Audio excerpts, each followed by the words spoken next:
Hi, Deirdre Dowd-Pizzuto. I am the retired director of student services at Reed's, although I spent 36 years of my career there working at the academy with the population of kids that are near and dear to my heart at Reed's Academy. CPS is something that I had been trying to bring to Reed's pre-pandemic for years and years, talking with Dr. Stuart Ablon, and I'd never gave up. So once Desi recognized Think Kids as a partner, we were able to jump on that, and very happy to have the grants and to do the work. So CPS is my jam, it's my passion, and it works. I think we've all really used CASEL standards. They're very clinical, they're very therapeutic. We have used CASEL standards at Reed's for years.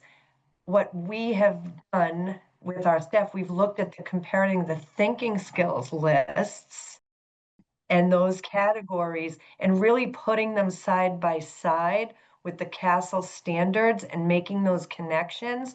Some of the feedback that we've received from our paraeducators, our special ed assistants, and even our teachers, clinicians really understand. I'm a social worker too, by my roots are in social worker as a clinician.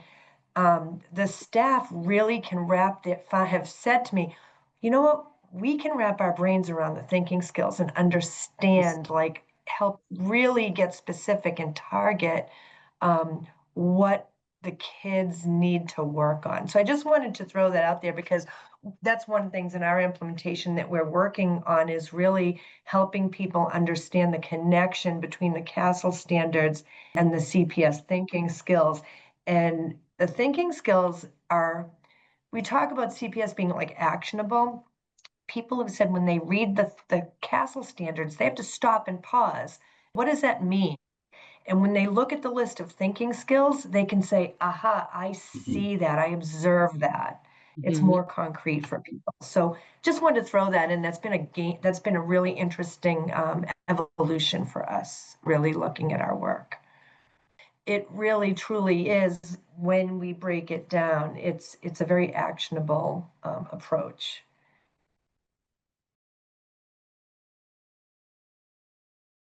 I like to think about collaborative problem solving is like our umbrella, Mm. and we kind of use it as our base, as our foundation. And when we go through the process, when we try to come up with solutions, our solutions involve other things like restorative justice or social thinking training, or there's just a lot of different things that CPS helps us, and we tap into all the other things that we have done as far as best practices, and they become it channels how to use them, gives us an effective, like a plan, how to implement specific interventions for specific kids based on their specific skills or lack of skills.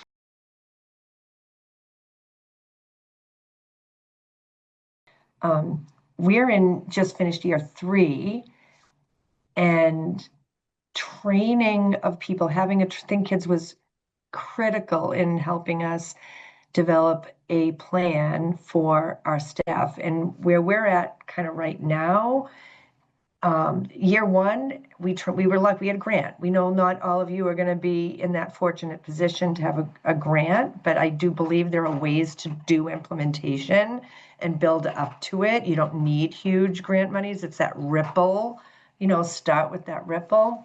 Mhm. But right now, every staff person at Reed's Academy coming onboarding right away gets an intro. And then within the first 3 months of employment, they get the essential, the 2-day training. And then we have a whole plan for like champions and it's about who wants to do it. Who are the staff among us that want to, that really wrap their brains around, really embrace it? They become our champions.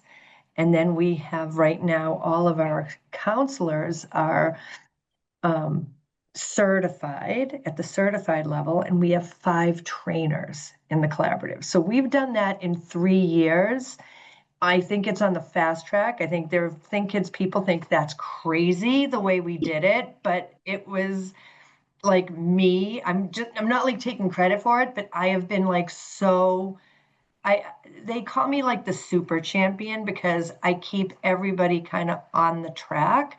So like that's something like everybody needs like to build your champions, whoever it is, like in your organization that buys into the philosophy and take willing to take the risk to kind of practice it. And then Hmm. it kind of has this ripple effect from there.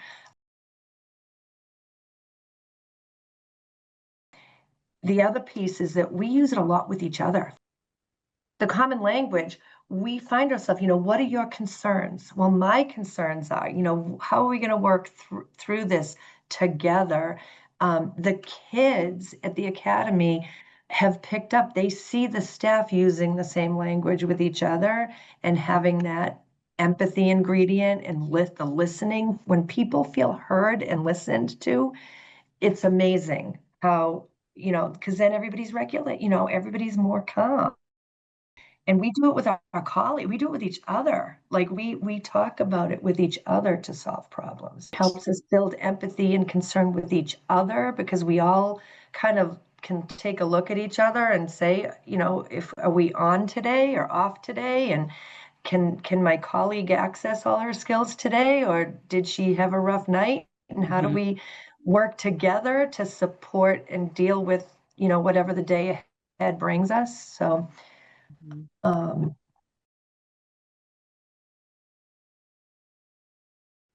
it's